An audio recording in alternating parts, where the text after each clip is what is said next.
Bonjour et bienvenue sur la chaîne de Sab en live. Aujourd'hui, je vais vous présenter le roman de Christelle Duchamp, paru aux éditions de l'Archipel, Délivre-nous du mal. Cette présentation va être faite en 4 temps. Le prologue, 3 énigmes. Le premier chapitre, une nouvelle énigme. Construit comme un roman à tiroir, les 4 énigmes de Christelle Duchamp sauront nous emmener sur une seule et même aventure. Belle écoute. Énigme 4. Première partie, disparaître.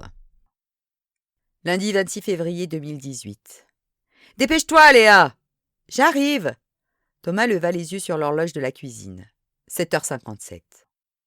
Il appela sa fille pour la 3e fois et elle apparut enfin. Léa avait rassemblé ses cheveux châtains en chignon, coiffure que son père avait baptisée le champignon atomique. Elle avait rehaussé ses pommettes de poudre rose, premier pas vers le maquillage. Pourtant, la coquetterie ne semblait pas être sa priorité comme en témoignait son style vestimentaire. Ce matin, elle portait un jean bleu large et un pull gris informe trop grand pour elle. Noyée dans ses fringues, elle ressemblait à une brindille. Son père se demandait souvent si elle n'était pas trop maigre pour son âge. Il avait partagé ses inquiétudes avec son ex-femme, qui s'était empressée de le rassurer. Léa déposa un baiser furtif sur la joue de son père et se laissa tomber sur une chaise. Avec une moue de dégoût, elle détailla la nourriture sur la table avant de plonger le nez dans son bol de chocolat au lait. « Il est froid, » dit-elle en grimaçant. « Ça fait 1 heure qu'il t'attend. »« Impossible, tu es debout depuis 10 minutes. Change de ton, Léa, je suis pas ton pote. »« Pardon. Tu veux qu'on le réchauffe au micro-ondes ?»« Qui ?»« Ton chocolat chaud. Il ne l'est plus chaud. Justement. Non, c'est bon. Une tartine de confiture? Je n'ai pas faim. Tu pars au collège le ventre vide. Il y aura mon chocolat au lait à l'intérieur. Tu sais, mon chocolat chaud, mais froid. Tu vas me rendre chèvre, Léa. Il faut que tu manges. Si je souffle sur tes épaules, tu t'envoles. On s'est goinfré de pizza hier soir. Concernant ton appétit, je n'aurais pas utilisé le verbe goinfrer. Le visage de Léa se durcit. Elle n'avait pas envie de plaisanter lorsque le sujet épineux de la nourriture était abordé. Même le sachet de chocobon est encore plein, ajouta Thomas. Avant, il ne survivait pas à ton passage. On peut parler d'autre chose, pas? Il but une gorgée de café et après avoir attendu un instant, relança la conversation. As-tu des problèmes à l'école? Non, pourquoi? Simple question. Si tu as des soucis, on peut en... Oui, t'inquiète. Tu as l'air soucieuse en ce moment. Je te dis que ça va. Léa avait élevé la voix et Thomas comprit que, s'il voulait éviter une dispute, il ne devait pas insister. Il lui adressa un clin d'œil auquel elle répondit par un sourire crispé. « Quel est ton emploi du temps cette semaine ?»« Il est collé sur le frigo. »« Léa !»« Ok. Que voulez-vous savoir, commandant ?»« As-tu des contrôles ? J'ai une évaluation de maths cet après-midi et un devoir d'anglais jeudi. Mercredi, maman m'emmène au centre commercial pour un après-midi shopping. »« Parfait. Je te donnerai des sous pour t'acheter un truc. »« Cool. À toi. Quel est ton emploi du temps ? » Pas intéressant. « Le planning d'un commandant à la PJ n'est pas intéressant ? Tu plaisantes, j'espère. »« Non, on n'est pas dans une série Netflix. »« Pourquoi ne veux-tu jamais parler de ton travail avec moi ? Tu essaies toujours de me convaincre que tu n'as rien à me raconter. Quand tu ne trouves pas une bonne excuse pour changer de sujet. » Elle avait raison. Depuis quelques années, Léa insistait pour obtenir des détails sur les enquêtes de son père, mais il s'y refusait. Quel dossier pouvait être relaté à une adolescente de 14 ans ? Celui de cette mère de famille battue à mort par son conjoint sous les yeux de ses enfants? Celui du viol collectif et du meurtre d'une gamine dans les caves d'un immeuble? Non, rien dans son quotidien ne méritait de parvenir aux oreilles de Léa. Tandis qu'il cherchait comment se tirer de cette impasse, la sonnette de l'entrée retentit. Béatrice, son ex-femme, se tenait sur le seuil, emmitouflée dans un manteau en fausse fourrure.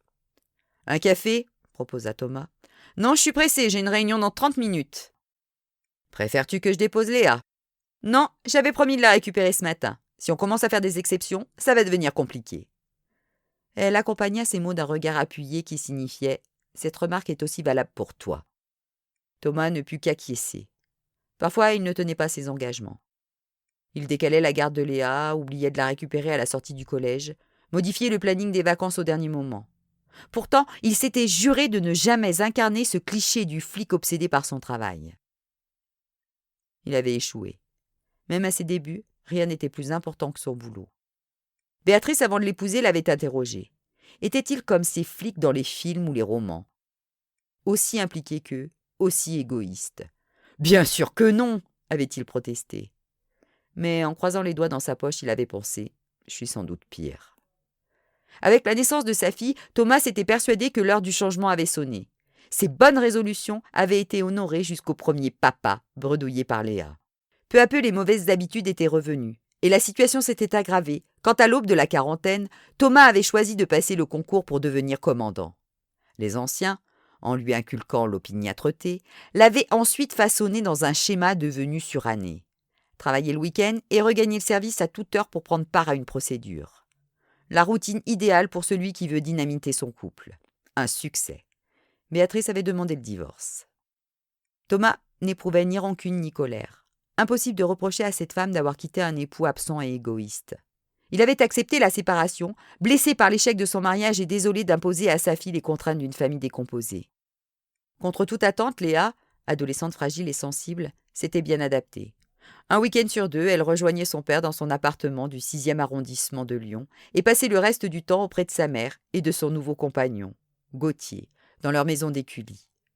Le plaisir coupable de Thomas était de questionner sa fille au sujet du don Juan qui avait séduit Béatrice. Il est ringard, il raconte des blagues qui ne font rire que lui, il boit comme un trou, et en plus, il est moche. Il ne t'arrive pas à la cheville pas. Si Thomas déplorait que Léa n'apprécie pas son beau-père, il s'amusait toutefois de ses critiques assassines et savourait le bonheur de représenter, à ses yeux, le père idéal. Le vrai, l'unique. En regardant sa fille enfiler sa doudoune, il jugea sa prétention déplacée. Il n'avait aucune fierté à tirer de cette situation. Béatrice et Léa s'apprêtaient à partir lorsqu'il les interrompit. « Peux-tu nous laisser 5 minutes, ma puce ?» L'adolescente opina et disparut dans l'escalier. Le bruit de ses pas résonna dans l'immeuble et, dès que le silence fut revenu, Thomas confia ses inquiétudes à son ex-femme. « Léa n'a rien mangé ce week-end. Elle refuse tout ce que je lui prépare. Si je n'avais pas commandé des pizzas, tu l'aurais récupéré le ventre vide. Et il faudrait peut-être remettre en question ta façon de cuisiner. » Béatrice excellait dans l'art de la digression perfide, attitude qui exaspérait Thomas. « Je suis sérieux. Sa maigreur me préoccupe.